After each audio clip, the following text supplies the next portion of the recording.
Ang araw na tinawag ako ng sarili kong anak na parang isang kasambahay sa harap ng kanyang mga rich kamag-anak, iyon ang araw na halos ikamatay ko sa sobrang hiya. Walang utang na loob.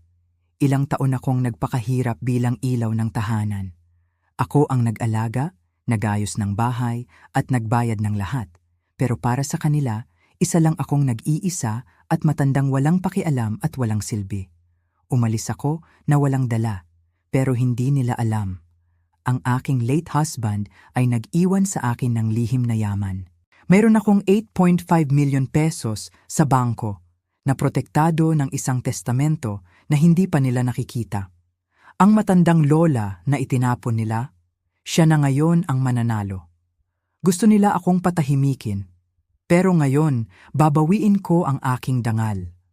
Tuturuan ko sila ng leksyon na ikukuwento pa nila sa kanilang mga apo. Kung naramdaman mo na rin na parang estranghero ka sa sarili mong tahanan, i-like at i-share ang video na ito. Mag-comment din sa ibaba. Saan kayo nanonood? Kwentuhan mo ako ng iyong kwento. Kabanata 1. Ang bakanteng silya sa Noche Buena. Nakaluklok ako ng nag-iisa sa aking maliit na lamesa. Pasko ng umaga. Ang lamig ng hangin mula sa labas ay tila humahalik sa aking mga pisngi. Ngunit mas malamig ang pakiramdam sa loob ng aking dibdib. Hawak ko ang aking lumang telepono. Tahimik kong pinagmamasdan ang mga larawan sa Facebook. Naroon silang lahat. Ang buo kong pamilya, nakatayo at nakaupo sa paligid ng isang napakagandang lamesa. May lechon na nakahain, may pancit para sa mahabang buhay. May hamon at mga prutas. Masasaya ang kanilang mga mukha. Hawak ang mga baso ng inumin. Nagtatawanan, nagmamahalan, nagdiriwang ng Noche Buena. At ako, narito ako. 3 kilometro lamang ang layo mula sa kanila. Nakaupo sa isang tahimik na kusina. Kumakain ng malamig na scrambled egg at pandesal. Nag-iisa, walang kausap, walang kasama. Ang katahimikan sa aking bahay ay napakabigat. Tila ba isang makapal na usok na sumasakal sa akin. Hindi ito ang unang pagkakataon na nangyari ito. Hindi ito isang simpleng pagkakamali lamang. Ito ang aking buhay sa bawat okasyon, sa bawat Pasko, sa bawat bagong taon, sa bawat kaarawan, sa nakalipas na 12 taon, 12 mahabang taon. Ang pangalan ko ay Lola Luningning. 71 taong gulang na ako. Bago ko ipagpatuloy ang kwento tungkol sa ginawa ko na nagpabago sa lahat, gusto ko munang magtanong sa inyo. Saan kayo nanonood ngayon? Isulat ninyo ang inyong bayan, lungsod o lalawigan sa comment section sa ibaba. O baka naman isa kayong OFW na malayo rin sa pamilya? Gusto kong malaman.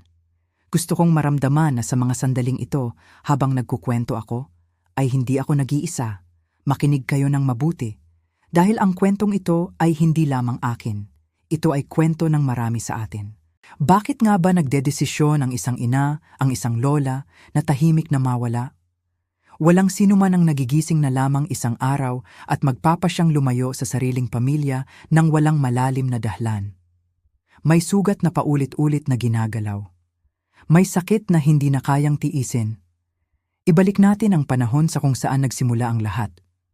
Nagsimula ang sakit na ito noong taon na pumanaw ang aking mahal na asawa, si Rolando. 43 taon kaming magkasama. Siya ang aking katuwang. Siya ang aking lakas. Noong mawala siya, nadurog ang aking puso. Nadurog ako sa mga pirasong akala ko ay hindi ko na kailanman mabubuo pa. Kahit saan ako tumingin sa aming bahay sa Quezon City, naroon ang kanyang alaala. Ang kanyang paboritong silya, ang kanyang baso ng kape, ang kanyang mga tawa. Araw-araw, ang bahay na iyon ay napuno ng katahimikan. Isang uri ng katahimikan na nagdadala ng labis na kalungkutan. Nang dumating ang unang Pasko pagkatapos ng kanyang libing, 8 buwan pa lamang ang nakalilipas, umasa ako. Umasa ako, nagagaan ang aking pakiramdam. Akala ko dahil nagluluksa ako, gusto ng pamilya ko na makasama ako. 6 na oras ang lumipas bago siya sumagot. 6 na oras na nakatitig ako sa aking telepono. Naghihintay. Nang dumating ang kanyang mensahe, tila tumigil ang ikot ng aking mundo. Sinabi niya sa akin na pasensya na raw. Maliit lang daw ang selebrasyon ngayong taon. Sila-sila lang daw ng pamilya ng kanyang asawa. Sinabi niya na maiintindihan ko naman daw. Sinabi rin niya na baka mas gusto ko rin ng tahimik na araw para makapagpahinga. Dahil nagluluksa pa ako. Tahimik na araw, tahimik na araw. Iyon ang salitang ginamit niya. Nakatitig ako sa mga salitang iyon sa screen ng aking telepono hanggang sa lumabo ang aking paningin dahil sa mga luha. Wala na akong ibang naranasan kundi mga tahimik na araw simula noong mamatay si Rolando. Ang katahimikan sa aking bahay ay napakabigat. Ngunit dahil ayaw kong maging abala, dahil ayaw kong maging pabuhat, nag-reply ako sa kanya. Sinabi ko, "Siyempre naman anak, mag-enjoy kayo sa inyong araw." Inaliw ko ang aking sarili. Sinabi ko sa aking puso na baka isang beses lang ito. Nag-a-adjust pa sila. Baka masyado lang akong sensitibo dahil sa aking pagluluksa.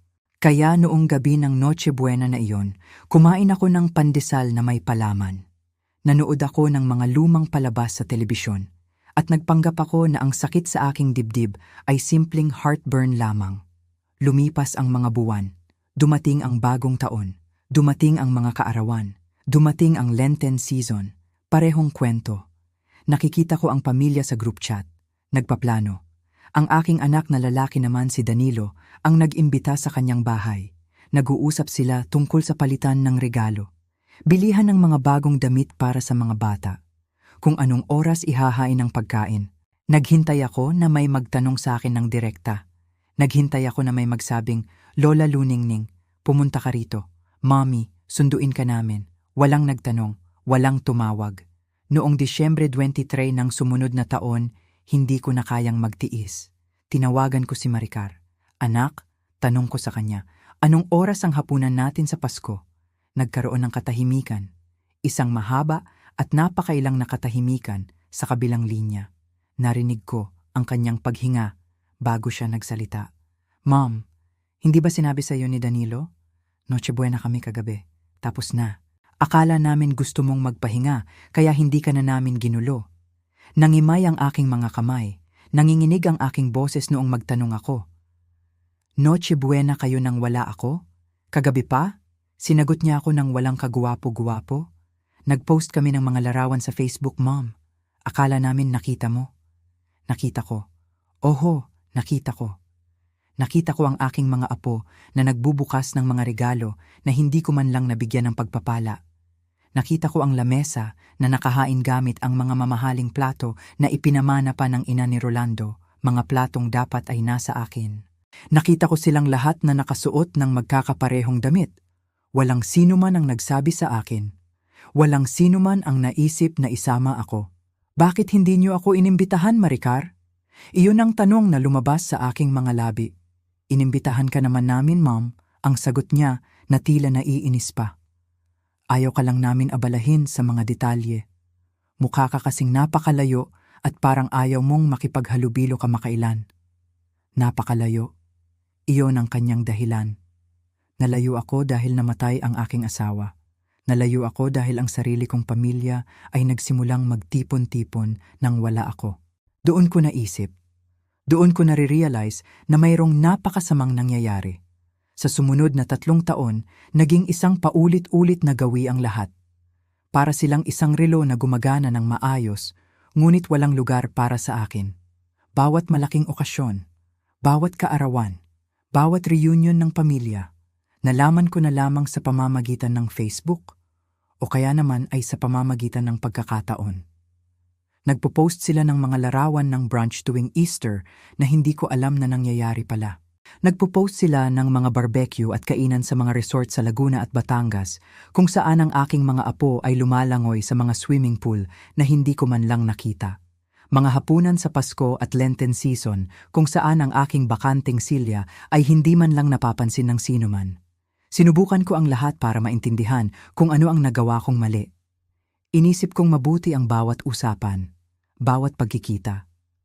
Masyado ba akong malungkot noong mamatay si Rolando? Masyado ba akong maarte? Masyado ba akong demanding? Sa buong buhay ko, inisip ko na ako ay isang taong independent. Isang inang hindi nagiging pabuhat, laging gumagalang sa kanilang mga abalang buhay, laging nauunawaan na may sarili na silang mga pamilya. Isang araw, kinfront ko ulit si Maricar pagkatapos kong malaman na hindi ako nasama sa kaarawan ni Danilo. Mag-45 taon na si Danilo noon. Nagplano ako na ilabas siya para mananghalian. Kami lang dalawa, tulad ng ginagawa namin noong araw.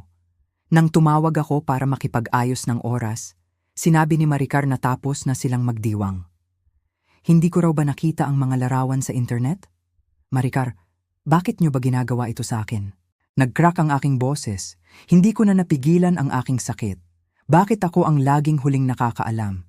Bakit hindi na ako kailanman iniimbitahan? Naghuntahain siya.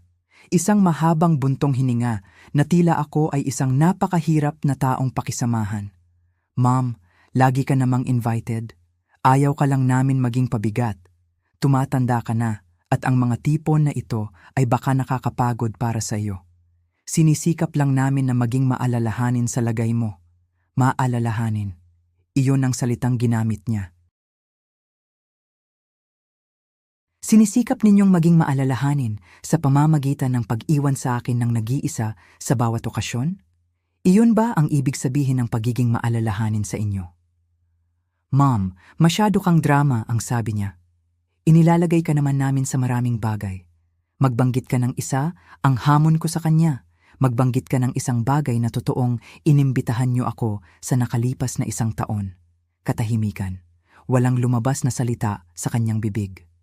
Iyon ang aking akala, ang huli kong sinabi bago ko ibinaba ang telepono. Mula noong araw na iyon, nag-umpisa akong magtabi ng isang kalendaryo. Isang maliit na kalendaryo na nakalagay sa aking mesa. Sa kalendaryong iyon, isinusulat ko ang bawat okasyon na natutuklasan ko pagkatapos ng mangyari ang lahat. Sa ika-4 na taon, mayroon na akong napakaraming nakasulat. Ang resital ng anak ni Danilo, ang graduation party ng anak ni Maricar, ang reunion ng buong angkan sa bahay bakasyunan sa Baguio. Ang bahay bakasyunan sa Baguio na binili namin ni Rolando 40 taon na ang nakararaan. Ang bahay na iyon na itinayo namin para sa buong pamilya, para sa mga anak at sa mga apo. Nalaman ko na nagpalipas sila ng buong katapusan ng linggo doon noong aksidenteng nagtag si Danilo ng lokasyon sa kanyang larawan. Nagsimula akong mag-isip. Nakatayo ako sa aking bakuran sa Quezon City, tinitingnan ang mga halaman na itinanim namin ni Rolando. Kung ang sarili kong pamilya ay kayang magdiwang at mabuhay nang wala ako, kaya ko ring bumuo ng buhay nang wala sila. 70 taong gulang na ako noon. May kalusugan pa ako. Mayroon akong aking ipon mula sa pensyon at sa mga pinagpaguran namin ni Rolando. At higit sa lahat, wala nang anumang nagtatali sa akin sa lungsod na ito kundi mga alaala ng nakaraan at paulit-ulit na kapahamakan sa puso.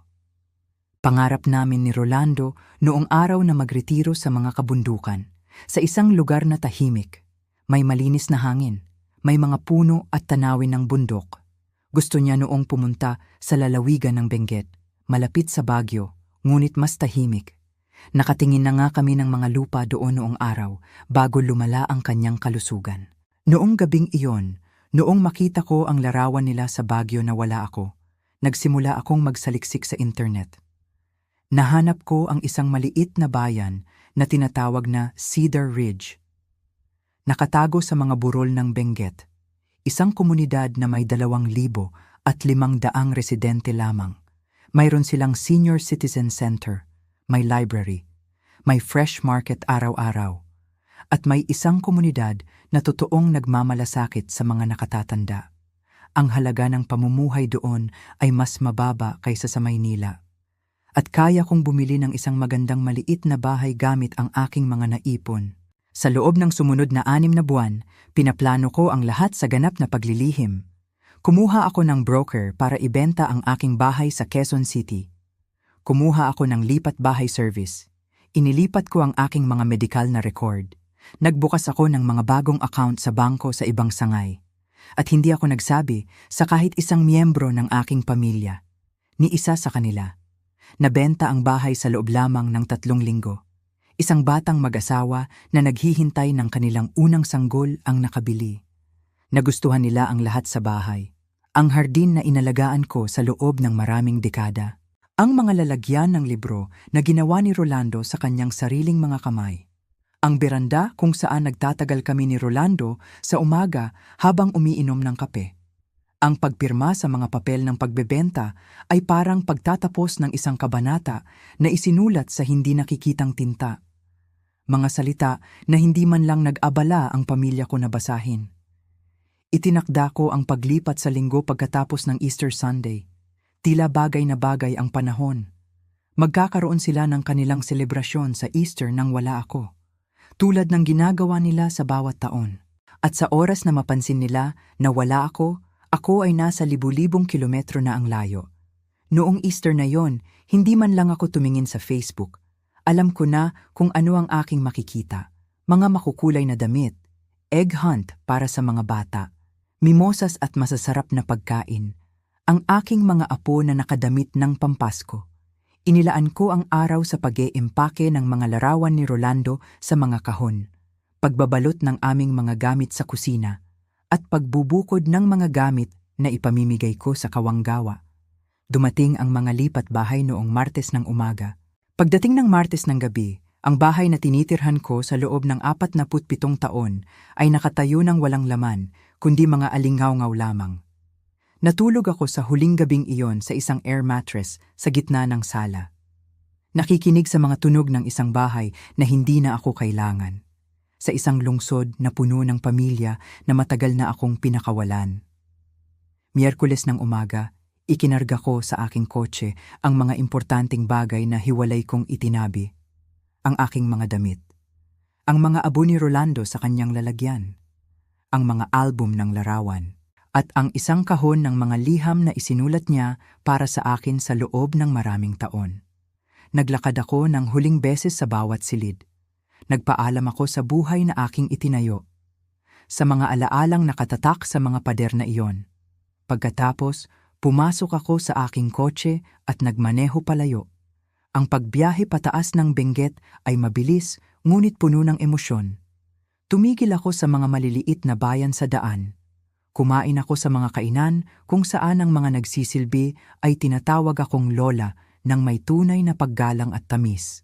Natulog ako sa mga maliliit na inn kung saan walang nakakaalam ng aking pangalan o ng aking kwento. Sa bawat kilometro na nadadagdag, naramdaman ko ang isang bagay na nagbabago sa loob ko. Hindi pa man ganap na kalayaan, hindi pa man ganap na kapayapaan, ngunit isang bagay na malapit sa pag-asa. Dumating ako sa Cedar Ridge noong Biyernes ng hapon sa huling bahagi ng Abril. Ang mga bundok ay nakatayo sa paligid ng lambak na parang mga bantay na nagtatanggol. Ang aking bahay ay nakaupo sa dulo ng isang kalsadang rasyonal, napapalibutan ng mga punong pine at nakatapat sa isang maliit na batis. Maliit lamang ito. 2 silid tulugan, isang banyo, isang kusina na may mga bintanang nakatapat sa mga bundok. Ngunit ito ay akin. Akin lamang. Dumating ang truck ng lipat bahay noong kasunod na araw. Inilaan ko ang katapusan ng linggo sa pag-aayos ng mga gamit, paglalagay ng mga muebles at pagbibitin ng mga larawan ni Rolando sa mga bagong pader. Ang aking kapitbahay, isang babaeng nagngangalang Patricia na kapareho ko ng edad, ay pumunta sa aking bahay na may dalang mainit na sabaw at bagong lutong tinapay. Maligayang pagdating sa Cedar Ridge ang mainit niyang bati sa akin. Masaya kami na narito ka. May salo-salo kami sa senior center bawat Huwebes kung gusto mong pumunta. Walang pilitan, pero magandang paraan ito para makakilala ng mga tao. Halos maiyak ako sa mga sandaling iyon. May isang taong nag-iimbita sa akin sa isang bagay. Totoong nag-iimbita sa akin. May mga detalye at may tunay na init ng puso. Kinalulugdan ko po iyan ang sagot ko sa kanya. Sa pagtatapos ng aking unang buwan sa Benguet, nakapunta na ako sa 3 salo-salo. Nakasali na ako sa isang book club at nagsimula na akong magboluntaryo sa lokal na food bank. Ang mga tao rito ay hindi lamang ako isinasama, talagang hinahanap nila ako. Pinapahalagahan nila ang aking presensya. Naaalala nila ang aking pangalan. Samantala, sa purong katotohanan ng aking lumang buhay sa Maynila, Walang sino man ang nakapansin na wala na ako. Aabutin sila ng 7 linggo. 7 mahabang linggo ng aking pagbuo ng isang ganap na bagong buhay bago sa wakas ay tumunog ang aking telepono mula sa numero ni Maricar. Nakatira ako noon sa aking beranda kasama si Patricia. Umiinom ng juice at pinagmamasdan ang mga ibon sa paligid nang mangyari iyon. Pinabayaan ko lang itong tumunog. Pinabayaan ko ulit itong tumunog noong tumawag siya uli agad. Sa ikatlong pagkakataon, tiningnan ako ni Patricia habang nakataas ang kanyang mga kilay. May taong napakatiyaga ang obserbasyon niya. Ang anak kong babae, ang sabi ko. Marahil ay na-realize lang niya na hindi ko na i-like ang alinman sa kanyang mga post sa Facebook kamakailan. Si Patricia, na nakarinig na ng aking kwento sa pamamagitan ng maraming tasa ng kape, ay tumango ng may pag-unawa. Sasagutin mo ba? Tanong niya. Sa huli? Oo, ang sabi ko habang umiinom ng juice. Ngunit hindi ngayong araw. Ang kwentong ito ay hindi nagtatapos dito. Ang nangyari pagkatapos nito ay mas lalong nagpabago sa aking buhay at sa buhay ng aking mga anak. Kaya kung ikaw ay nakikinig ngayon at naramdaman mo na rin ang maging hindi nakikita ng mga taong dapat ay mas nakakakita sa iyo, manatili ka dahil ang kwento ng aking paglaya ay nagsisimula pa lamang. Kabanata 2, ang tumawag, pagkatapos ng libing at ang mga dahilan. Gusto kong ibalik kayo sa kung saan talaga nagsimula ang lahat. Dahil ang sakit na ito ay hindi nangyari sa loob lamang ng isang gabi. 8 pa lamang na buwan ang nakalilipas simula noong araw na iyon. Ang araw na pumanaw ang aking mahal na asawa. Si Rolando, 43 taon kaming magkasama sa buhay. Nang mawala siya, nadurog ang aking mundo. Ang bawat sulok ng aming bahay sa Quezon City ay puno ng kanyang alaala. Ang kanyang paboritong silya sa beranda, ang kanyang baso ng kape sa umaga, ang kanyang mga tawa habang nanonood ng balita. Araw-araw, ang bahay na iyon ay napuno ng matinding katahimikan. Isang katahimikan na sumasakal sa aking dibdib. Kaya noong dumating ang unang malaking okasyon pagkatapos ng kanyang libing, umasa ako. Umasa ako na makakasama ko ang aking pamilya. Akala ko, dahil nagluluksa pa ako, gusto rin ng mga anak ko na makasama ako. Ang aking anak na babae, si Maricar, ang laging nag-aayos ng lahat. Siya ang nagpapadala ng mga mensahe sa group chat sa Messenger. Siya ang nag-oorganisa kung sino ang magdadala ng pagkain. 2 araw bago ang kainan, naglakas loob akong magpadala ng mensahe sa kanya. Maricar, anak, tanong ko sa kanya. Anong oras ako dapat pumunta sa bahay ninyo? Ano ang pwede kong lutuin at dalhin? Baka gusto ninyo ng paborito ninyong macaroni salad? 6 na oras ang lumipas bago siya sumagot. 6 na oras akong nakatitig sa aking telepono. Naghihintay. Nang dumating ang kanyang mensahe, tila tumigil ang ikot ng mundo ko. Sinabi niya sa akin na pasensya na raw.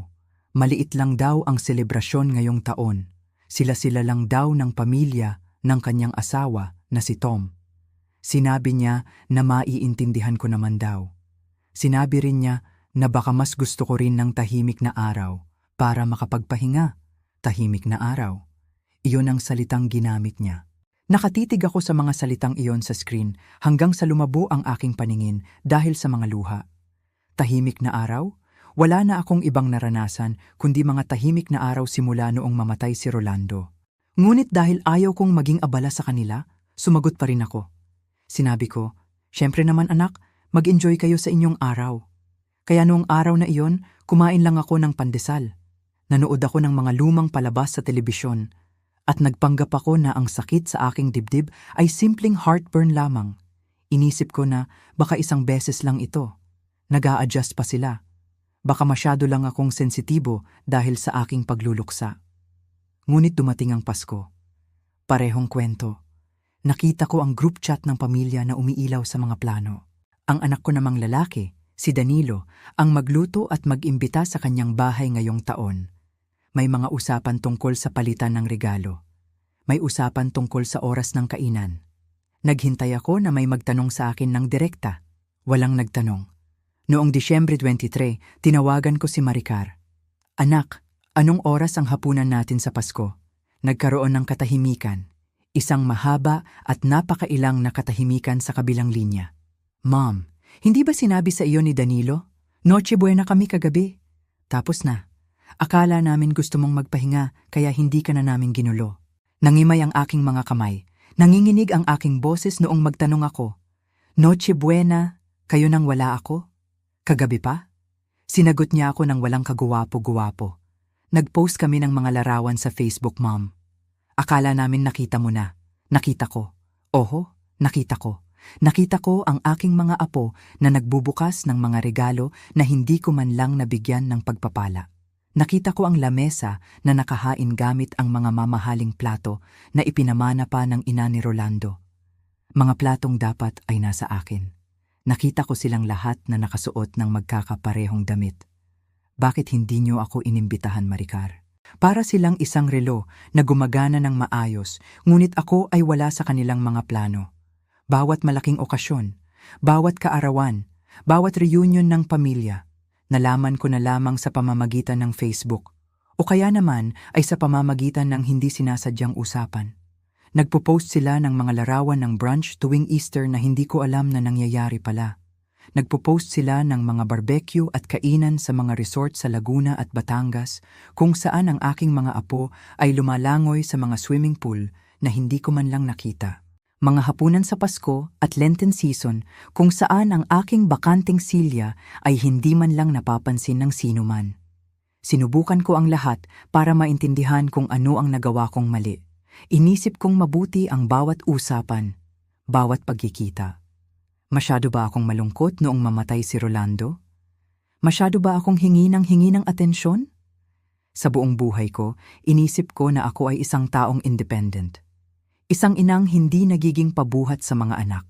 Laging gumagalang sa kanilang mga abalang buhay. Laging nauunawaan na may sarili na silang mga pamilya. Isang araw, kinausap ko ulit si Maricar pagkatapos kong malaman na hindi ako naisama sa kaarawan ni Danilo. Mag-45 taon na si Danilo noon. Nagplano ako na ilabas siya para mananghalian. Kami lang dalawa, tulad ng ginagawa namin noong bata pa siya. Nang tumawag ako para makipag-ayos ng oras, sinabi ni Maricar na tapos na silang magdiwang. Hindi ko raw ba nakita ang mga larawan sa internet? Maricar, bakit niyo ba ginagawa ito sa akin? Nag-crack ang aking boses. Hindi ko na napigilan ng sakit sa aking puso. Bakit ako ang laging huling nakakaalam? Bakit hindi na ako kailanman iniimbitahan sa mga okasyon ng pamilya? Naghuntahain siya sa kabilang linya. Isang mahabang buntong hininga na tila ako ay isang napakahirap at napakadramang taong pakisamahan. Mom, lagi ka namang invited, ang sabi niya. Ayaw ka lang namin maging pabigat. Tumatanda ka na at ang mga tipo na ito ay baka nakakapagod para sa'yo. Sinisikap lang namin na maging maalalahanin sa lagay mo. Maalalahanin. Iyon ang salitang ginamit niya muli. Sinisikap ninyong maging maalalahanin sa pamamagitan ng pag-iwan sa akin ng nag-iisa sa bawat okasyon?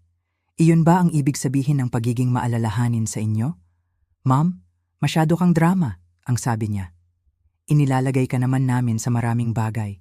Magbanggit ka ng isa, ang hamon ko sa kanya. Magbanggit ka ng isang bagay na totoong inimbitahan niyo ako sa nakalipas na 1 taon. Katahimikan. Walang lumabas na kahit anong salita sa kanyang bibig. Iyon ang aking akala, ang huli kong sinabi bago ko ibinaba ang telepono. Mula noong araw na yon, nag-umpisa akong magtabi ng isang kalendaryo. Isang maliit na kalendaryo sa ibabaw ng aking mesa. Sa kalendaryong iyon, isinusulat ko ang bawat okasyon na natutuklasan ko pagkatapos mangyari ang lahat. Sa ika-4 na taon, mayroon na akong napakaraming marka sa kalendaryong iyon. Ang resital ng anak ni Danilo, ang graduation party ng anak ni Maricar, ang reunion ng buong angkan. Ang bawat marka sa kalendaryo ay isang patunay. Isang patunay na hindi ako nag-i-imagine lamang, hindi ako nagiging masyadong sensitibo, hindi ako nagiging drama queen. Nakatitig ako sa aking telepono isang hapon. Lumarang sa aking screen ang isang larawan na inilagay ng aking anak na si Danilo sa internet.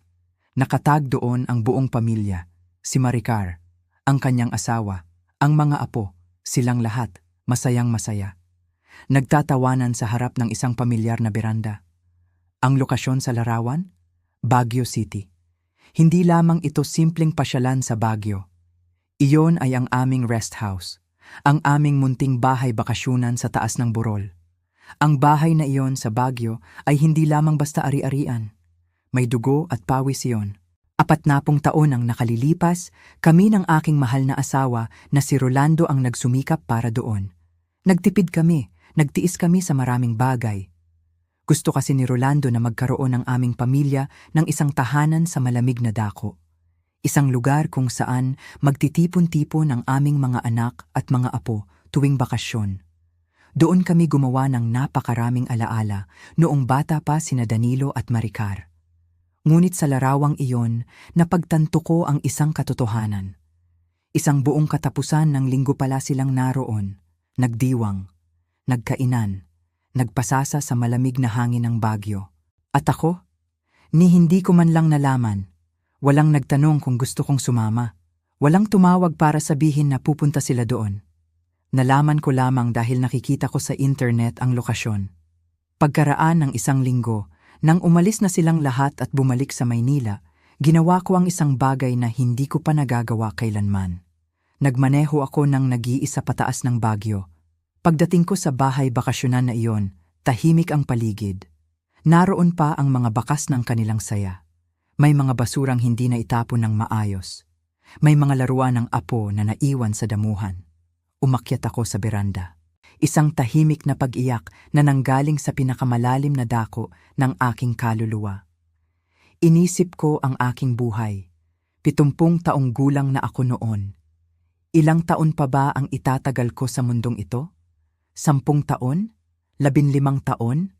Gugugulin ko ba ang natitira kong mga araw sa paghihintay? Paghihintay sa mga tawag na hindi darating? Paghihintay sa mga imbitasyon na hindi ilalabas?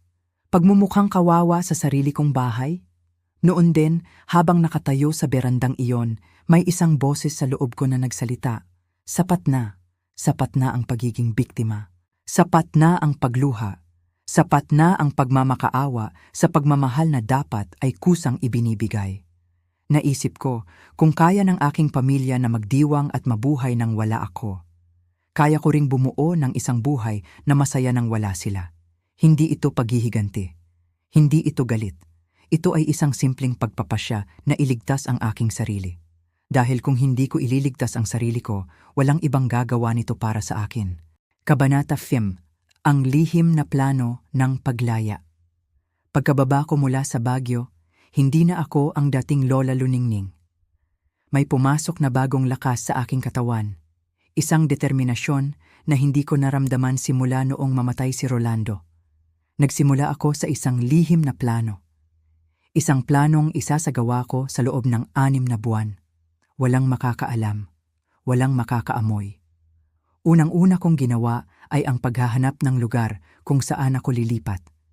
Ayoko nang tumira sa Quezon City. Puno ang lungsod na iyon ng mga alaalang sumasakal sa akin. At masyadong malapit iyon sa aking mga anak. Gusto ko ng isang lugar na tahimik. Isang lugar na may malinis na hangin at luntian na paligid. Isang lugar na pangarap din namin ni Rolando noong araw. Naghanap ako sa Benguet, doon sa mga bundok malapit sa Baguio, ngunit malayo sa trapik at ingay ng lungsod. Nahanap ko ang isang maliit na bayan. Ang pangalan ay Cedar Ridge, isang payapang bayan. May maliit na palengke kung saan sariwa ang mga gulay. May senior citizen center na aktibo. May magandang klinika. At higit sa lahat, ang mga tao doon ay may tunay na paggalang sa mga nakatatanda. Nakatagpo ako doon ng isang maliit na bahay kahoy. Simple lamang, 2 silid. Isang beranda na nakatapat sa bundok at pine trees. May maliit na hardin sa harap. Sa oras na makita ko ang larawan ng bahay na iyon, naramdaman ng puso ko. Ito na. Ito ang aking magiging bagong tahanan. Ang kasunod na hakbang ay ang pinakamahirap ngunit pinakamahalaga. Ang pagbebenta sa aming lumang bahay sa Quezon City. 47 taon kong tirahan ang bahay na iyon. Doon lumaki sina Maricar at Danilo. Doon kami tumanda ni Rolando. Ngunit para sa akin, ang bahay na iyon ay naging isang malaking kulungan na lamang ng lungkot. Kumuha ako ng isang real estate broker mula sa ibang lungsod. Ayaw kong makatagpo ng kakilala. Sinabihan ko siya na kailangan niyang ibenta ang bahay ng tahimik. Nagbunga ang aking plano. Sa loob lamang ng 3 linggo, may nakakita sa bahay. Isang bagong kasal na mag-asawa. Naghahanap sila ng tirahan para sa kanilang bubuuing pamilya. Nagustuhan nila ang hardin. Nagustuhan nila ang mga estante ng libro na itinayo ni Rolando. Naibenta ko ang bahay sa halagang 8,500,000 piso. Tumpak na 8,000,000 at 500,000 piso. Walang nakakaalam sa aking mga anak. Pumunta ako sa bangko. Nagbukas ako ng mga bagong account sa ibang sangay. Inilipat ko doon ang perang nakuha ko sa bahay kasama ang aking mga naipong pensyon at insurance ni Rolando. Pumunta rin ako sa aking mga doktor. Inihanda ko ang lahat ng aking mga medikal na record. Kinuha ko ang aking mga gamot para sa 3 buwan. Kumuha ako ng lipat bahay service mula sa malayong lugar. Lahat ay pinalano ko na parang isang militar na naghahanda sa isang mahalagang misyon. Ngunit kailan ang tamang oras para umalis? Pinag-isipan ko ito ng mabuti. At nakatagpo ako ng pinakatumpak na panahon. Ang linggo, pagkatapos ng Easter Sunday. Bakit? Dahil alam ko ang kanilang gawi. Tuwing Easter Sunday, busy silang lahat sa kanilang sariling mga selebrasyon. Magpo-post sila ng mga larawan sa internet. Magsasaya sila nang wala ako. Pagkatapos ng Easter, magiging busy uli sila sa kanilang mga trabaho at buhay. Walang mag-iisip na tumawag sa akin. Walang bibisita. Magkakaroon ako ng sapat na panahon para makalayo nang hindi nila napapansin. Dumating ang linggo ng pag-eempake. Unti-unti kong inilagay sa mga kahon ang aking buong buhay. Ang mga damit, ang mga mamahaling plato, ang mga album ng larawan, at ang pinakamahalaga sa lahat, ang lalagyan ng abo ni Rolando. Habang nagbabalot ako, walang galit sa aking puso. Mayroon lamang isang malalim na pakiramdam ng kapayapaan. Noong Easter Sunday, hindi ako nagbukas ng Facebook. Hindi ko na kailangang tingnan kung ano ang ginagawa nila. Alam ko na. Inilaan ko ang araw na iyon sa pagdarasal. Humingi ako ng gabay sa may kapal. Humingi ako ng pahintulot kay Rolando. At sa aking puso, naramdaman ko ang pagtango ng aking asawa. Parang sinasabi niya sa akin, "Umalis ka na, Luningning. Maging masaya ka muli." Dumating ang Martes ng umaga. Tumigil ang malaking truck ng lipat bahay sa harap ng aking pintuan. Nagtulong-tulong ang mga tauhan sa pagbubuhat ng mga kahon. Sa loob ng ilang oras, ang bahay na puno ng mga alaala sa loob ng halos 50 taon ay naging walang laman. Naiwan lamang ang mga pader, ang katahimikan, at ang mga alingaw-ngaw ng nakaraan. Iyon na ang huling gabi ko sa Maynila.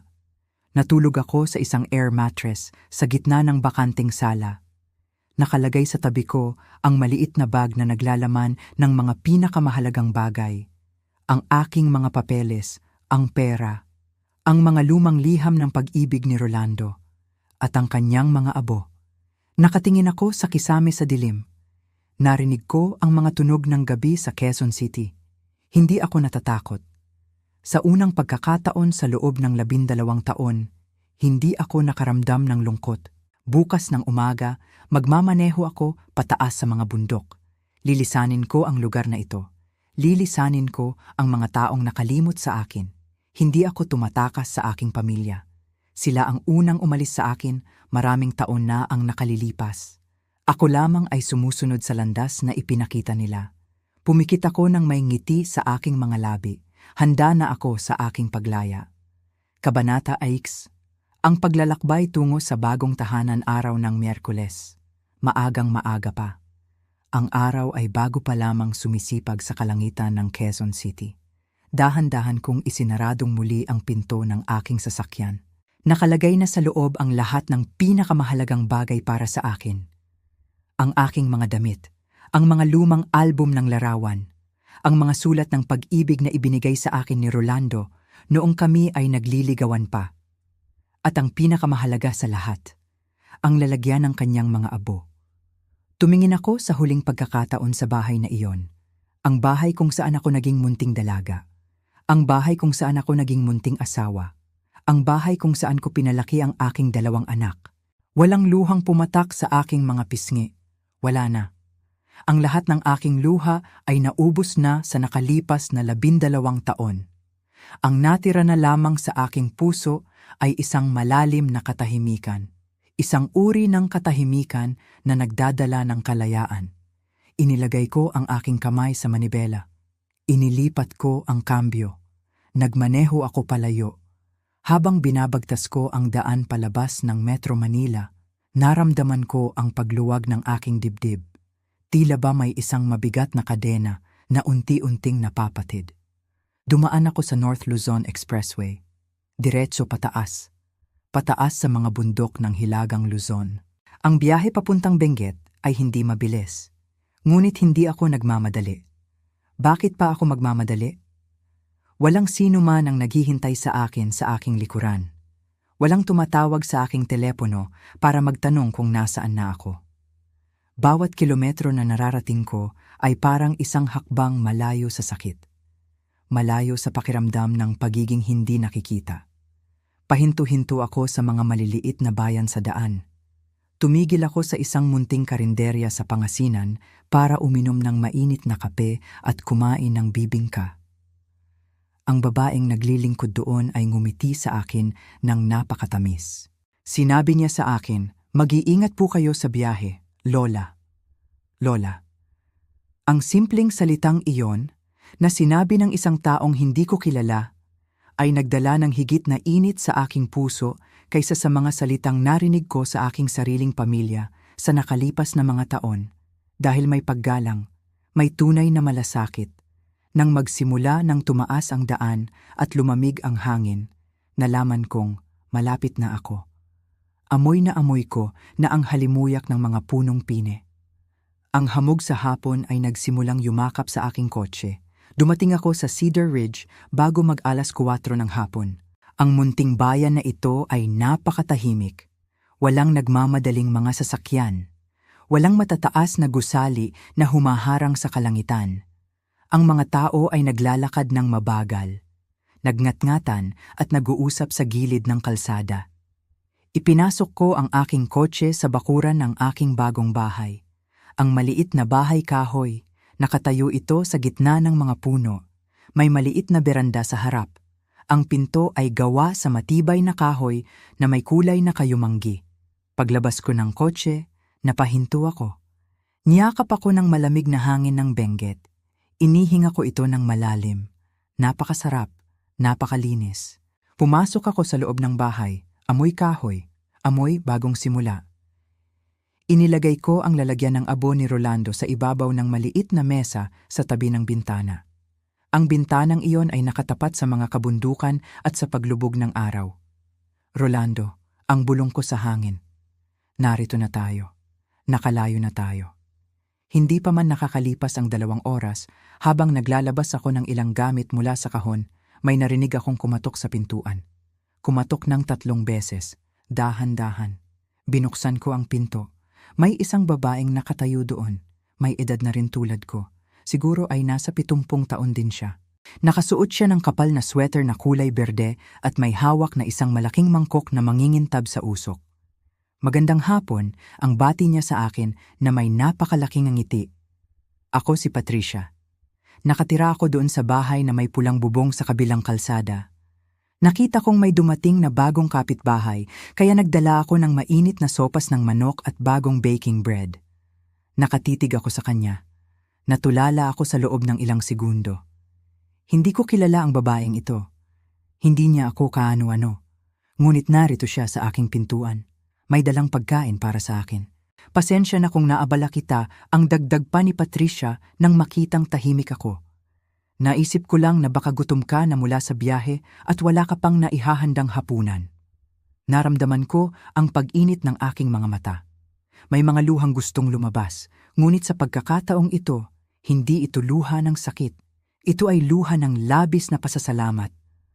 Naku Patricia, ang sabi ko habang binubuksan ko ng malaki ang pinto. Napakabait mo. Pasok ka, pakiusap. Ako si Luningning. Pumasok siya sa loob. Inilagay niya ang sopa sa mesa. Nagkwentuhan kami sa loob ng kalahating oras habang umiinom ng mainit na tsaa. Sinabi niya sa akin ang tungkol sa bayan ng Cedar Ridge. Sinabi niya sa akin ang tungkol sa mga kapitbahay. Sinabi niya na tuwing Huwebes ay may pagtitipon ang mga nakatatanda sa senior center kung saan naglalaro sila ng bingo, nagkukwentuhan at nagluluto ng sama-sama. Walang pilitan, Luningning, ang sabi niya habang hinahawakan ang aking kamay bago siya umalis. Pero kapag handa ka na, sabihan mo ako, isasama kita. Masaya roon. Nang umalis si Patricia, naupo ako sa beranda. Kumain ako ng mainit na sopas. Tumingin ako sa mga bituin sa kalangitan. Napakaliwanag ng mga bituin dito sa Benguet. Mas maliwanag kaysa sa Maynila. Sa unang pagkakataon sa loob ng napakahabang panahon, naramdaman ko na hindi ako nag-iisa. Naramdaman ko na ako ay kabilang sa isang lugar. Kabanata 7. 7 linggong hindi nakikita at ang huling pag-aalala. Ang mga sumunod na linggo ay mabilis na lumipas. Para silang tubig sa ilog na malayang dumadaloy. Naging abala ako sa aking bagong buhay sa Cedar Ridge. Sumama ako kay Patricia sa senior center noong sumunod na Huwebes. Natakot ako nung una. Inisip ko na baka hindi ako tanggapin doon. Baka isipin nila na ako ay isang matandang suplada mula sa Maynila. Ngunit mali ako. Napakamali ko. Nang pumasok ako sa bulwagan, sinalubong ako ng mga ngiti. Binate ako ng mga lola at lolo doon. Ipinakilala ako ni Patricia sa lahat. Lola Luningning ang tawag nila sa akin. Hindi nagtagal, naging bahagi ako ng kanilang araw-araw na pamumuhay. Sumali ako sa kanilang book club. Nagsimula akong magturo sa ilang mga bata sa lokal na silid-aklatan tuwing hapon ng Martes. Tumutulong ako sa pagluluto ng pagkain para sa mga nangangailangan sa bayan tuwing Biyernes. Araw-araw, may dahilan ako para bumangon sa umaga. May dahilan ako para magbihis ng maayos. May mga taong naghihintay sa akin. May mga taong naghahanap sa akin kapag hindi ako nakakarating. Luningning, nasaan ka kahapon? Ang tanong sa akin ng isang kaibigan sa center ng minsan ay hindi ako nakadalo. Nag-alala kami sa iyo. Nag-alala kami sa iyo. Ang simpleng salitang iyon, nag-alala, ay isang bagay na hindi ko narinig sa aking mga sariling anak sa loob ng 12 taon. Samantala, ano na ang nangyayari sa Maynila? Ang sagot ay wala. Walang nangyayari. Lumipas ang unang linggo pagkatapos kong umalis. Walang tumawag. Lumipas ang ikalawang linggo. Walang mensahe. Lumipas ang ikatlong linggo. Ang ika-4 na linggo. Ang ika-5 linggo. Ang ika-6 na linggo. 7 linggo. 7 buong linggo. 49 na araw ang lumipas simula noong ibenta ko ang bahay at lumipat ako sa Benguet bago man lamang na-realize ng aking mga anak na ako ay wala na doon. 7 linggo silang hindi tumawag sa aking telepono para magtanong kung kumain na ba ako. 7 linggo silang hindi nag-abala na bisitahin ako sa Quezon City. At kung paano nila nalaman na wala na ako doon ay isang nakakatawang bagay. Nalaman lamang ni Danilo na wala na ako sa bahay dahil nagpadala siya ng isang driver para kumuha ng ilang lumang gamit sa bodega ng aking bahay. Ang driver ang tumawag sa kanya at nagsabi na may ibang taong nakatira sa bahay. Na ang bahay ay nabenta na at nabago na ang pintura ng gate. Doon lamang sila nag-alala. O mas tamang sabihin, doon lamang sila nagpanik. Isang Biyernes ng hapon, habang nakaupo ako sa beranda kasama si Patricia, naramdaman ko ang pag-vibrate ng aking telepono sa loob ng aking bulsa. Inilabas ko ito. Nakita ko ang screen. Ang pangalan ni Maricar ay umiilaw. Hindi lamang isang beses. Tumawag siya ng 5 beses na sunod-sunod. Pagkatapos ay pumasok ang mga mensahe mula kay Danilo. Ma'am, nasaan ka? Anong nangyari sa bahay? Bakit may ibang taong nakatira doon? Tumawag ka sa amin agad. Sinundan ito ng panibagong mensahe mula kay Maricar. Ma'am, nababaliw ka na ba? Ibinenta mo ang bahay nang hindi nagsasabi sa amin? Nasaan ka? Ligtas ka ba? Tumawag ka naman. Nagsisimula na kaming mag-alala. Nakatitig ako sa screen ng aking telepono. Nagsisimula na kaming mag-alala. Inulit-ulit ko ang mga salitang iyon sa aking isip. Nagsisimula na kaming mag-alala. Ibig sabihin, sa loob ng 7 linggo na wala ako, hindi sila nag-alala. Hindi man lang pumasok sa kanilang isip na kamustahin ang kanilang 71 taong gulang na ina. Nag-alala lamang sila nang maapektuhan ang kanilang kaginhawaan. Nang ma-realize nila na ang bahay na inakala nilang sa kanila balang araw ay naibenta na. Ipinakita ko ang mga mensahe kay Patricia. Tumingin siya sa akin nang may malalim na pag-unawa. "Anong gagawin mo, Luningning?" ang tanong niya sa akin. Inilagay ko ang telepono sa ibabaw ng mesa. Kinuha ko ang aking tasa ng tsa. Uminom ako ng isang tigok. Malamig ang hangin ng Benguet. Ngunit sa loob ng aking dibdib, walang takot, walang kaba. Sasagutin ko sila, ang sabi ko kay Patricia habang nakatingin ako sa paglubog ng araw sa likod ng mga bundok. Ngunit hindi ngayon at hindi sa paraang inaasahan nila. Dahil sa loob ng 7 linggo na hindi nila ako nakita, nahanap ko ang aking sarili at hindi ko na kailanman hahayaan na mawala muli ang sarili kong dangal para sa mga taong nakalimot sa akin. Kabanata 8. Ang pait ng usapan sa telepono. Inabot ko ang aking telepono na nakapatong sa mesa, Sabado ng umaga. Ang hangin sa labas ng aking bahay kahoy dito sa Cedar Ridge ay napakahinahon. Ngunit sa loob ng aking dibdib, pilit kong pinapakalma ang mabilis na tibok ng aking puso. Inilipat ko ang switch ng telepono, binuksan ko ito. Hindi pa man nakakalipas ang 10 segundo, mabilis na tumunog ang telepono. Umiilaw ang pangalan ng aking anak na babae, si Maricar. Huminga ako ng malalim. Sinagot ko ang tawag, inilagay ko ang telepono sa aking tainga. "Mommy. Mommy, ikaw ba yan?" Iyon agad ang boses ni Maricar. Napakalakas, puno ng galit, kaba, at hindi mapakaling emosyon. Narinig ko rin sa kabilang linya ang boses ng aking anak na lalaki, si Danilo. Nakikinig din pala siya sa kabilang linya sa pamamagitan ng speakerphone. "Mommy, nasaan ka ba?" Ang tanong sa akin ni Maricar. "Nababaliw ka na ba? Bakit mo ibinenta ang bahay sa Quezon City nang hindi man lang nagsasabi sa amin? Nasaan ang pera? At bakit hindi ka sumasagot sa mga tawag namin sa loob ng 7 linggo? Nakatira ako sa beranda. Tahimik akong nakikinig. Hindi ako sumingit habang nagsasalita siya. Pinabayaan ko siyang ilabas ang lahat ng kanyang galit. Nang tumahimik siya para huminga, saka ako nagsalita. Dahan-dahan, malinaw, walang halong takot. "Magandang umaga rin sa iyo, Maricar." "Magandang umaga rin, Danilo. Mom, huwag mo kaming daanin sa ganyan." Ang boses ni Danilo ang sumunod na narinig ko. "Nag-aalala kami sa iyo. Pumunta ang tao ko sa bahay para kumuha ng gamit, tapos iba na ang nakatira. Nalaman na lang namin na naibenta na ang bahay noong 2 buwan pa. Paano mo nagawa sa amin ito? Bakit mo kami itinago?" Itinago? Inulit ko ang salitang iyon sa aking isip. Itinago. "Danilo," ang sabi ko sa kanya gamit ang napakahinahong boses, 7 linggo na akong wala sa bahay na iyon. 7 linggo. Sa loob ng 7 linggo na iyon, may isa ba sa inyo na tumawag para magtanong kung kumain na ako? May isa ba sa inyo na pumunta sa bahay para bisitahin ang inyong ina? Tahimik ang kabilang linya. Walang sumagot. Nalaman niyo lamang na wala ako doon dahil may kailangan kayo sa aking bahay, ang pagpapatuloy ko. Nalaman niyo lamang na wala ako dahil nagpadala kayo ng tao para kumuha ng gamit. Kung hindi pa pumunta ang taong iyon doon, baka lumipas ang 6 na buwan o 1 taon nang hindi niyo man lang nalalaman na wala na ang inyong ina sa Quezon City. "Ma'am, hindi totoo yan," ang sigaw ni Maricar. "Busy lang kami sa trabaho.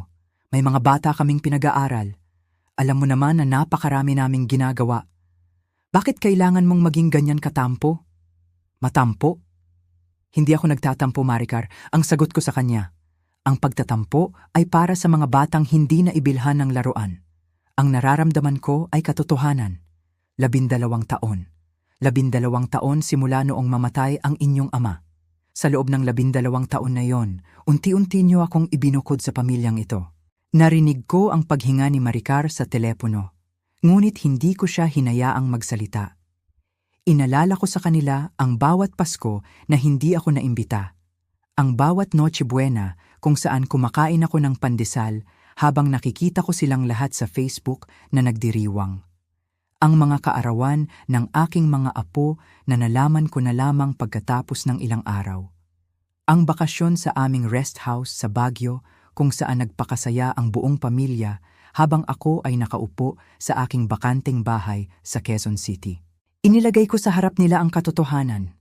Ang bawat detalye, ang bawat araw, ang bawat okasyon na ako ay kanilang nalimutan.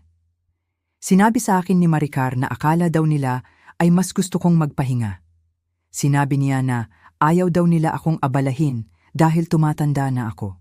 Iyon ang ginamit ninyong dahilan para patayin ang inyong sariling konsensya, ang diretsyo kong sagot sa kanila. Ginawa niyo akong hindi nakikita. Ginawa niyo akong parang isang phantom sa inyong mga buhay.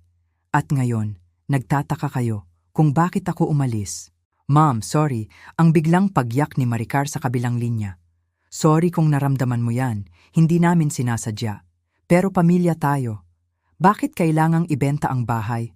Paano na lang ang pamana sa amin ni Papa? At nasaan ka ba talaga ngayon? Pauwiin ka na namin. Sunduin ka namin ngayon din. Huwag kayong mag-abala, ang sagot ko. Walang susundo sa akin. Ma'am, napaka-ichiko mo. Ang boses ni Danilo ay puno na ng galit. Inisip mo lang ang sarili mo. Paano ang mga apo mo? Paano kami? Bakit mo kami itinapon ng ganito na lang? Ichiko, inulit ko ang salitang iyon sa aking sarili. Ichiko, nagsilbi ako sa inyo sa loob ng mahigit 40 taon, Danilo, ang sabi ko sa aking anak na lalaki. Ibinigay ko ang aking youth, ang aking lakas, ang aking buhay para palakihin kayo ng inyong ama. At noong kailangan ko ang aking pamilya, iniwan niyo ako sa katahimikan. Hindi ako nagiging Ichiko. Ako ay nabubuhay na lamang para sa sarili ko. Saan napunta ang 8,000,000 at 500,000 piso mula sa bahay? Ang tanong ni Danilo. Ang perang iyon ay pera ng pamilya. Doon ko na-realize ang lahat. Doon ko nakita kung ano talaga ang mas mahalaga sa kanila. Ang perang iyon ay nasa akin, ang malamig kong sagot. Nakatago sa aking pangalan. Gagamitin ko iyon para sa aking matandang edad, para sa aking kalusugan, at para sa buhay na gusto kong buuin. Walang sino man sa inyo ang makakagalaw sa perang iyon. Ma'am, pakiusap, ang iyak ni Maricar. Mag-usap tayo ng maayos. Magkita tayo. Ligtas ako. Masaya ako. At sa unang pagkakataon sa loob ng 12 taon, nakakahinga ako ng maluwag. Huwag niyo na akong hahanapin. Ibinaba ko ang telepono.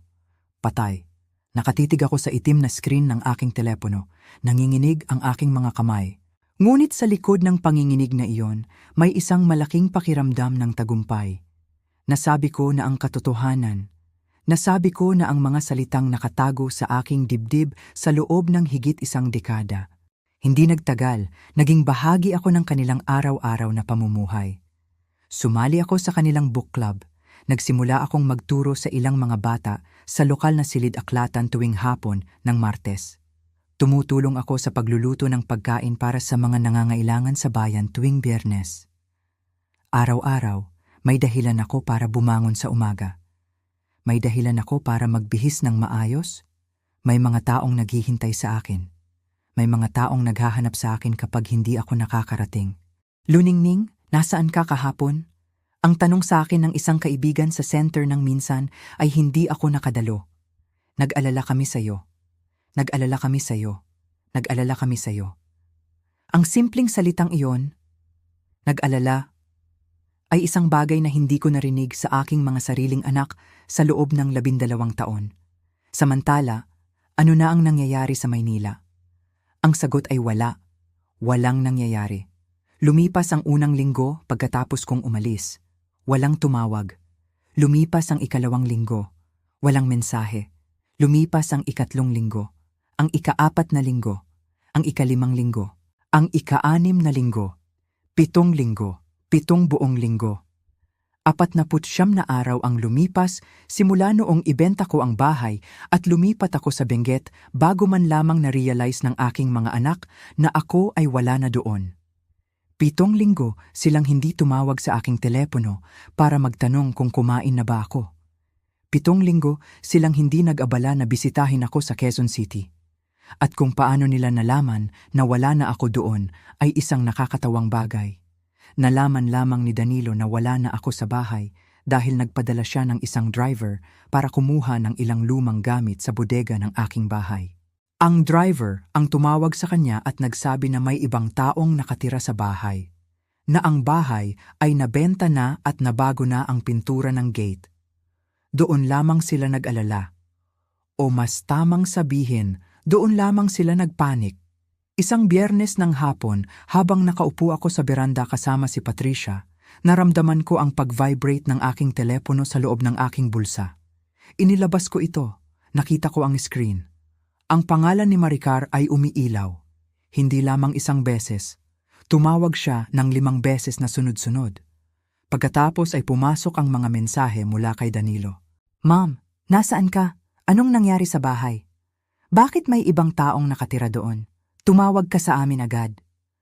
Sinundan ito ng panibagong mensahe mula kay Maricar. Ma'am, nababaliw ka na ba? Ibinenta mo ang bahay nang hindi nagsasabi sa amin?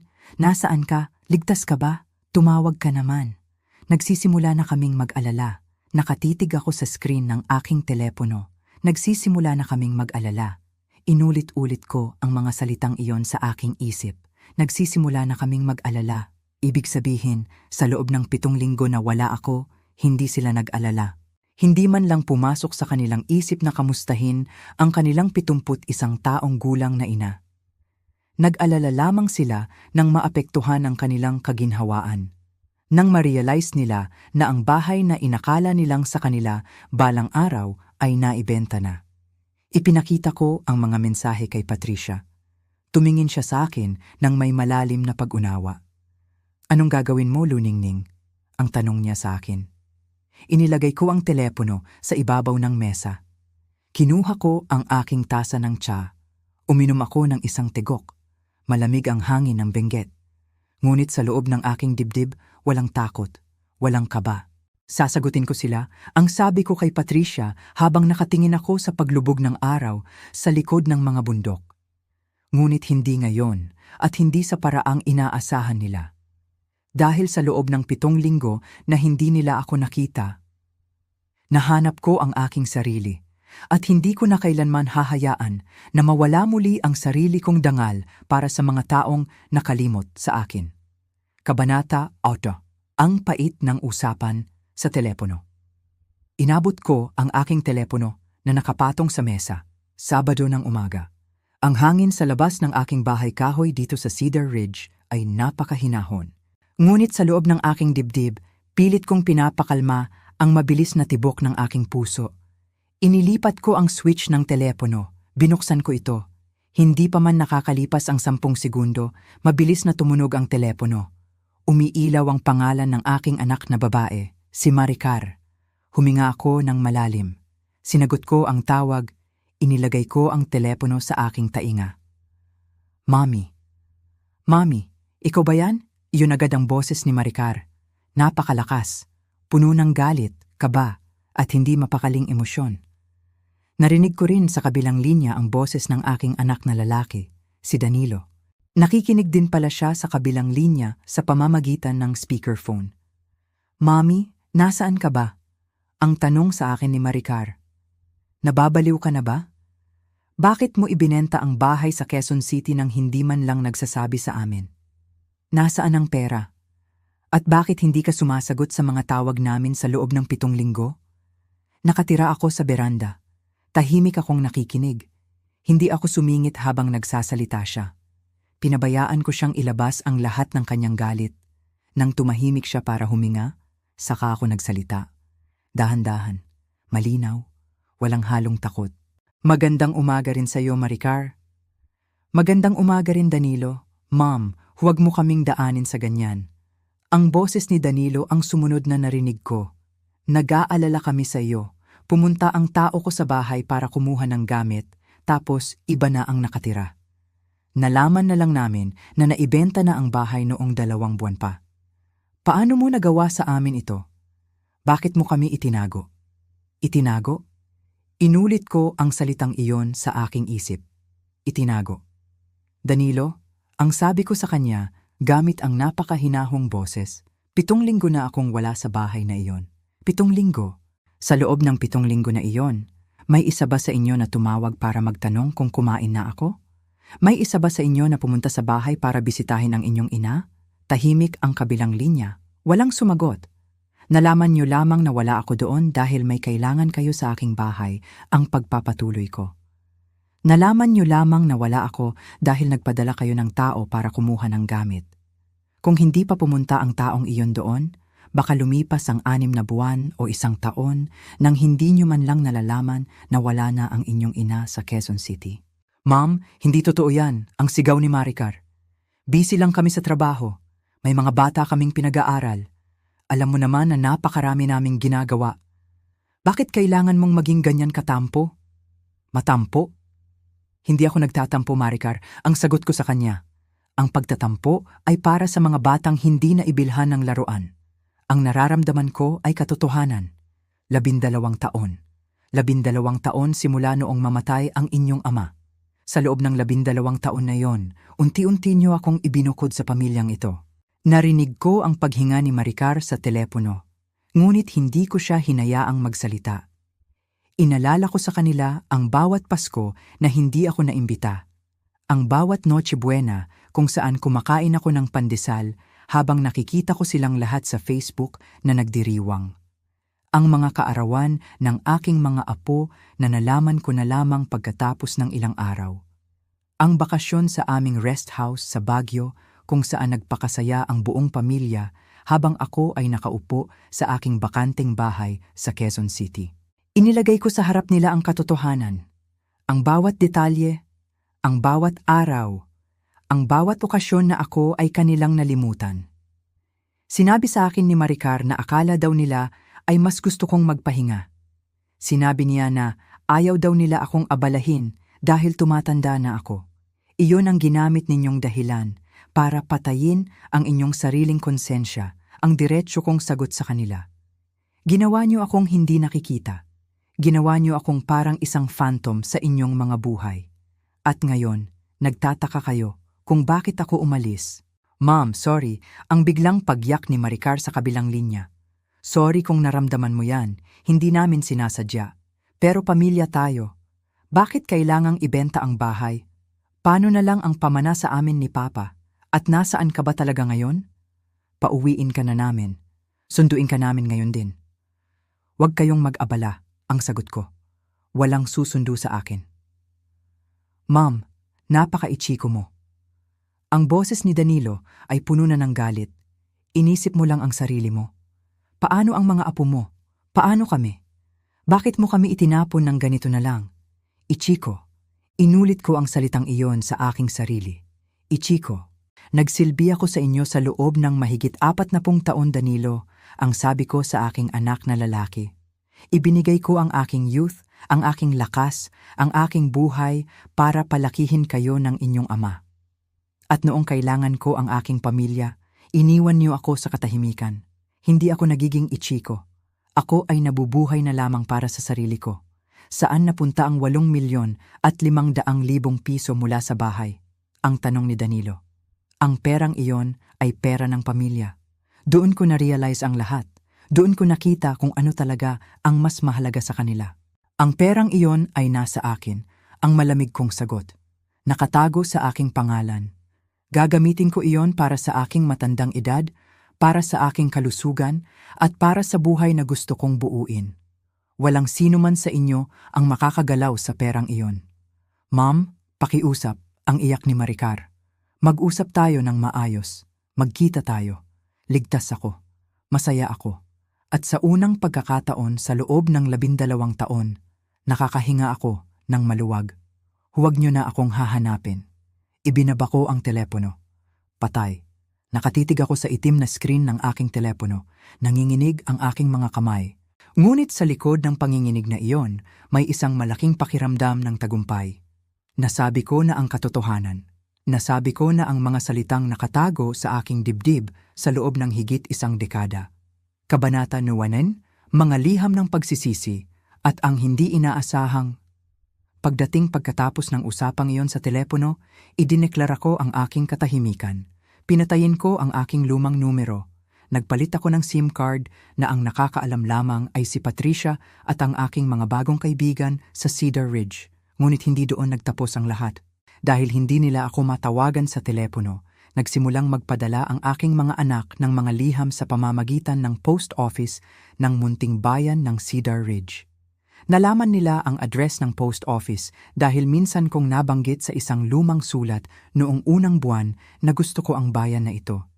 Minsan sa isang linggo, pumupunta ako sa post office para kumuha ng aking mga sulat. At doon, nakakatanggap ako ng mga sobre na naglalaman ng mga sulat mula kina Maricar, Danilo at maging sa aking mga apo. Binasa ko ang bawat isa sa kanila habang nakaupo sa aking beranda sa Benguet. Isinulat ni Maricar ang tungkol sa kanyang matinding pagsisisi. Sinabi niya na hindi daw siya makatulog sa gabi dahil sa mga salitang sinabi ko sa telepono. Sinabi niya na na-realize na raw nila kung gaano sila naging pabaya. Nagmamakaawa siya na bigyan ko sila ng isa pang pagkakataon. Isinulat naman ni Danilo na patawarin ko daw siya sa mga salitang sinabi niya tungkol sa pera at sa pagiging ichiko. Sinabi niya na napuno lamang daw siya ng kaba at gulat noong araw na iyon. Ngunit ang liham na pinakamainit at pinakamasakit sa aking puso ay ang sulat mula sa aking 13 taong gulang na apo na si Emma, ang anak ni Maricar. Lola, ang sulat ni Emma gamit ang kanyang munting sulat kamay. Namimiss ka na po namin. Nagalit po ba kayo sa amin? Bakit hindi ka na po pumupunta sa bahay? Nagluto po ako ng paborito ninyong kakanin noong isang araw pero wala ka po para tikman. Sabi ni Mama, malayo ka daw po ngayon. Lola, bumalik ka na po. Promise po, hindi na kami magiging busy kapag dumating ka. Hawak ko ang sulat ni Emma. May isang patak ng luha na pumatak sa papel. Sakit, napakasakit. Ang batang ito ay walang kasalanan. Ang aking mga apo ay walang kasalanan. Sila ay mga bata lamang na lumaki sa isang tahanan kung saan ang kanilang mga magulang ay hindi kailanman nag-abala na isama ang kanilang lola sa mga plano. Lumaki sila na nakikitang normal lamang na wala si Lola Luningning sa mga selebrasyon. Iningatan ko ang sulat ni Emma sa loob ng aking kahoy na kahon. Ngunit hindi pa rin ako bumalik sa Maynila. Lumipas ang 3 buwan. Dumating ang gitnang bahagi ng buwan ng Hulyo. Isang maulang Biyernes ng hapon. Malakas ang buhos ng ulan sa mga bundok ng Benguet. Ang lamig ng hangin ay bumaon sa aking mga balat. Nagpapakulo ako ng mainit na salabat sa aking kusina. Biglang may tumigil na sasakyan sa harap ng aking bakuran. Isang itim na SUV. Nakatayo ako sa tabi ng bintana. Pinagmasdan ko ang sasakyan. Bumukas ang pinto ng kotse. 2 taong nakatagipis ng payong ang mabilis na bumaba. Sina Maricar at Danilo. Napatigil ang aking paghinga. Paano nila nahanap ang bahay na ito? Nalaman ko rin pagkatapos na kumuha pala sila ng isang private investigator sa Maynila. Bayaran nila ang isang tao para sundan ang mga bakas ng aking paglipat ng bank account at ang mga resibo ng lipat bahay service hanggang sa matagpuan nila ang aking eksaktong tirahan sa Cedar Ridge. Narinig ko ang malakas na katok sa aking pintuan. Mommy. Mami, alam namin na nariyan ka. Pakiusap, buksan mo ang pinto. Ang boses ni Maricar ay basang-basa sa ulan at sa luha. Nakatayo ako sa gitna ng aking sala. Tumingin ako sa lalagyan ng abo ni Rolando na nakatabi sa mesa. Huminga ako ng malalim. Pinalakas ko ang aking loob. Naglakad ako patungo sa pintuan. Inabot ko ang hawakan. Binuksan ko ito. Nakatayo silang 2 sa ilalim ng beranda. Basang-basa ang gilid ng kanilang mga damit. Ang mga mukha nila ay halatang pagod. May mga itim sa ilalim ng kanilang mga mata. Tumanda sila sa loob ng 3 buwan na hindi natin pagkikita. Mami, ang bulong ni Maricar sabay yakap sa akin ng napakahigpit. Hindi ako gumalaw. Hindi ko ibinalik ang yakap. Nakatayo lamang ako na parang isang poste ng kahoy. Naramdaman ni Maricar ang lamig ng aking katawan. Unti-unti siyang humiwalay sa akin. Tumingin siya sa aking mga mata. Naroon ang takot sa kanyang mukha. Mom, pakiusap. Pumasok muna kami, ang sabi ni Danilo na nakatayo sa likod ng kanyang ate. Malamig sa labas. Gusto ka lang naming makausap. Tumingin ako sa kanila. Sa aking 2 anak na ako mismo ang nagluwal sa mundong ito. Tuloy kayo, ang dahan-dahan kong sabi. Maghubad kayo ng basang sapatos sa pinto. Pumasok sila sa loob ng aking bagong bahay. Tumingin sila sa paligid. Nakita nila ang malinis na sala. Ang mga simpleng muwebles, ang mga larawan ni Rolando, at ang bintanang nakatapat sa mga kabundukan. Tumingin si Maricar sa akin. Mommy, napakaganda rito, ang bulong niya. Pero bakit ka narito nang nag-iisa? Umuwi ka na sa Maynila. Naghanda kami ng kwarto para sa iyo sa bahay ko. Hindi ka dapat nakatira sa ganitong kalayong lugar nang nag-iisa. Naupo ako sa aking silya. Tinitigan ko silang dalawa. Naupo rin sila sa harap ko. Parang 2 batang naghihintay ng parusa mula sa kanilang guro. Nakatira ako rito dahil dito ako may kapayapaan, ang malamig kong sagot. At kung akala nyo na ang pagpunta nyo rito, kasama ang private investigator, ay magpapatakbo sa akin pabalik sa Maynila, nagkakamali kayo. Mommy, hindi kami naparito para makipag-away, ang maamong sabi ni Danilo. Naparito kami dahil mahal ka namin. Dahil na-realize namin kung gaano kami naging maling anak sa'yo. Patawarin mo kami. Pakiusap, umuwi ka na. Tumingin ako sa kanila. Walang galit sa aking boses. Wala na ring luha. Mayroon lamang isang napakatigas na pader na itinayo ng 12 taong sakit at paglimot. Bago natin pag-usapan ang anumang pag-uwi, ang sabi ko sa kanila habang nakatingin ng diretso sa kanilang mga mata, may mga bagay kayong kailangang marinig. At may mga syarat na kailangan niyong tanggapin. Dahil ang lumang lola Luningning na kilala ninyo ay matagal nang namatay. Kabanata 10. Ang 5 kondisyon ng isang ina at ang paggising sa katotohanan. Nakatitig ako sa aking 2 anak, sina Maricar at Danilo. Nakaupo sila sa harap ko sa maliit kong sala dito sa Cedar Ridge. Ang lamig ng ulan sa labas ay pumapasok sa bintana, ngunit mas matindi ang lamig ng katahimikan sa loob ng bahay. Mommy, pakiusap, ang bulong ni Maricar. Umuwi ka na sa Maynila. Naghanda ako ng kwarto para sa iyo. Umiiling ako. Dahan-dahan, ngunit may buong paninindigan. Hindi na ako babalik sa Maynila para tumira, Maricar, ang pahayag ko. Ang bahay ko ay narito na sa Benguet. Dito ako nakakahinga. Dito ako may halaga. Nakita ko ang gulat sa mga mukha nila. Akala nila kapag nagmakaawa sila at umiyak, mabilis akong lalambot. Akala nila ang dating Lola Luningning na laging sumusunod at naghihintay ay narito pa rin. Ngunit wala na ang matandang iyon. Pumanaw na siya kasabay ng mga luhang pumatak sa nakalipas na 12 taon. Kung gusto ninyo na maging bahagi pa rin ako ng inyong buhay, ang pagpapatuloy ko habang nakatingin ng diretso sa kanilang mga mata, may 5 kondisyon ako. 5 bagay na kailangan ninyong sundin nang walang pag-aalinlangan. Tumingin si Danilo kay Maricar, pagkatapos ay tumingin siya sa akin. Ano ang mga kondisyong iyon, Mom? Ang tanong niya gamit ang mahinang boses. Unang kondisyon, ang sabi ko. Hindi na ninyo ako kailanman pipilitin na lumipat pabalik sa Maynila. Ito ang aking tahanan ngayon. Dito ako titira. Kung gusto niyo akong makita, kayo ang bibisita sa akin dito sa Benguet. Tumango si Maricar ng mabilis. Oho, Mom. Kakayanin namin yon. 2 kondisyon, ang dagdag ko. Tumawag kayo sa akin kahit 1 beses man lang sa 1 linggo. Hindi para mag-utos. Hindi para humingi ng tulong, kundi para magtanong kung kamusta na ako. 1 simpleng tawag para maramdaman ko na may mga anak pa ako. Napayo ko si Danilo. Naramdaman niya ang diin ng aking mga salita. 2 kondisyon, ang patuloy ko. Bawat okasyon sa pamilya. Pasko, bagong taon, mga kaarawan, o simpleng reunion. Kung gusto niyo akong makasama, kailangan niyo akong imbitahan ng maayos at maaga. Hindi sa pamamagitan ng huling text. Hindi sa pamamagitan ng Facebook. At kapag sinabi kong hindi ako makakapunta, igagalang ninyo ang aking desisyon. 4 na kondisyon, sasabihin ninyo ang buong katotohanan sa aking mga apo. Sasabihin ninyo sa kanila na hindi ako umalis dahil ayaw ko sa kanila. Sasabihin ninyo na ako ay umalis dahil nakalimutan niyo akong tratuhin bilang isang ina at lola sa loob ng 12 taon. Ayokong lumaki ang mga bata na iniisip na ako ang masamang lola.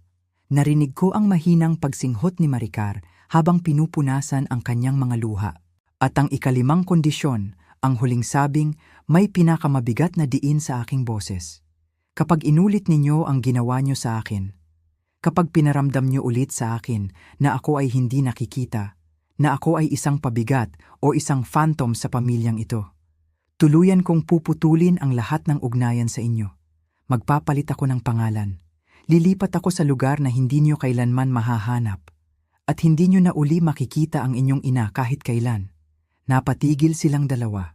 Ang salitang iyon, tuluyang pagputol ng ugnayan, ay tumama sa kanila na parang isang malakas na sampal. Mommy, pakiusap, wag mong sabihin yan. Ang iyak ni Maricar, naintindihan na namin. Mali kami, napakagago namin. Sumasang-ayon ako sa lahat ng kondisyon mo, Mom, ang maagap na sabi ni Danilo habang hawak ang aking kamay. Gagawin namin ang lahat. Patawarin mo lang kami. Tiningnan ko ang aking mga anak. Naroon ang tunay na pagsisisi sa kanilang mga mata. Sa wakas, nagising din sila mula sa kanilang mahabang pagkabulag. Pumapayag ako, ang sabi ko ng mahinahon. Ngunit ang tiwala ay hindi na ibabalik sa loob ng isang araw. Patunayan ninyo sa akin. Kabanata 11. Ang paghihilom sa bagong hangganan. Lumipas ang mga buwan pagkatapos ng hapon na iyon sa Benguet. Ang mga pagbabago ay hindi nangyari ng mabilisan, ngunit unti-unti kong nakita ang pagsisikap ng aking mga anak. Bawat linggo, tuwing gabi ng linggo, tumatawag si Maricar. Nagkukuwento siya tungkol sa kanyang trabaho, tungkol sa mga bata, at nagtatanong tungkol sa aking mga halaman dito sa Cedar Ridge. Si Danilo naman ay tumatawag tuwing Miyerkules. Minsan ay nagpapadala pa siya ng mga paborito kong kakanin mula sa Maynila sa pamamagitan ng courier. Noong buwan ng Disyembre ng taong iyon, 3 linggo bago ang Pasko, nakatanggap ako ng isang sulat sa koreo. Isang formal at napagandang imbitasyon. Isinulat ito ng aking mga apo. Iniimbita nila ako sa Noche Buena sa bahay ni Maricar sa Maynila. Pumayag ako. Noong gabi ng Disyembre 24, nagmaneho si Danilo pataas ng Benguet para sunduin ako. Bumaba kami patungong Maynila. Nang pumasok ako sa bahay ni Maricar, nagbago ang lahat. Walang bakanting silya sa sulok. Sa gitna ng mahabang lamesa, nakalagay ang isang magandang silya na may nakasulat na pangalan ko. Sinalubong ako ng aking mga apo ng mahihigpit na yakap. Si Emma, ang aking munting apo, ay hindi humihiwalay sa aking tabi sa buong gabi. Ang pagkain ay masarap, ang mga tawa ay tunay, at sa unang pagkakataon sa loob ng 12 taon, naramdaman ko na ako ay kabilang muli. Ngunit noong Disyembre 26, pagkatapos ng selebrasyon, nag-impake ako ng aking mga gamit. Mom, sigurado ka bang gusto mo nang umuwi sa Benguet? Ang tanong ni Maricar habang nakatayo sa tabi ng aking kotse. Pwede ka namang magpalipas ng bagong taon dito sa amin. Ngumiti ako sa kanya. Isang ngiti ng buong kapayapaan. Salamat, anak, ang sabi ko sa kanya. Pero naghihintay na sa akin ang mga kaibigan ko sa Cedar Ridge. May salo-salo kami ni Patricia bukas. Naintindihan ni Maricar. Hinalikan niya ako sa pisngi at sinabing, "Mag-iingat ka sa pagmamaneho, Mom. Tumawag ka agad kapag nakarating ka na." Habang nagmamaneho ako pataas muli sa mga kabundukan ng Benguet, pinagmasdan ko ang tanawin sa aking paligid. Ang mga punong pine, ang malamig na hangin, ang kalangitan na napakalinis. Naisip ko ang buong paglalakbay ng aking buhay. Natutunan ko na ang mabuhay ng nag-iisa ay napakalayo sa pakiramdam ng pagiging lonely. Ang pagiging nag-iisa ay isang estado ng pamumuhay kung saan hawak mo ang iyong sariling oras at kapayapaan. Ang pagiging lonely naman ay ang pakiramdam ng pagiging hindi nakikita sa gitna ng mga taong dapat ay nagmamahal sa iyo. Kailangan kong umalis para mahanap ang aking sarili. Kailangan kong magtakda ng malinaw na hangganan para turuan ang aking pamilya kung paano ako dapat respetuhin at pagpahalagahan. Hindi ako tumakas dahil sa galit. Umalis ako dahil mahal ko ang aking sariling dangal. At kung mayroon man akong gustong iwan na aral sa inyo na nakikinig sa akin ngayon, ito iyon, huwag ninyong hahayaan ang kahit sinuman, kahit ang inyong sariling pamilya na palamigin ang inyong puso at burahin ang inyong halaga. Maging matapang kayong iligtas ang inyong sarili. Dahil kailanman, hindi pa huli ang lahat para magsimula muli at mahanap ang tunay na kapayapaan. Ako si Lola Luningning at ito ang aking kwento ng paglaya.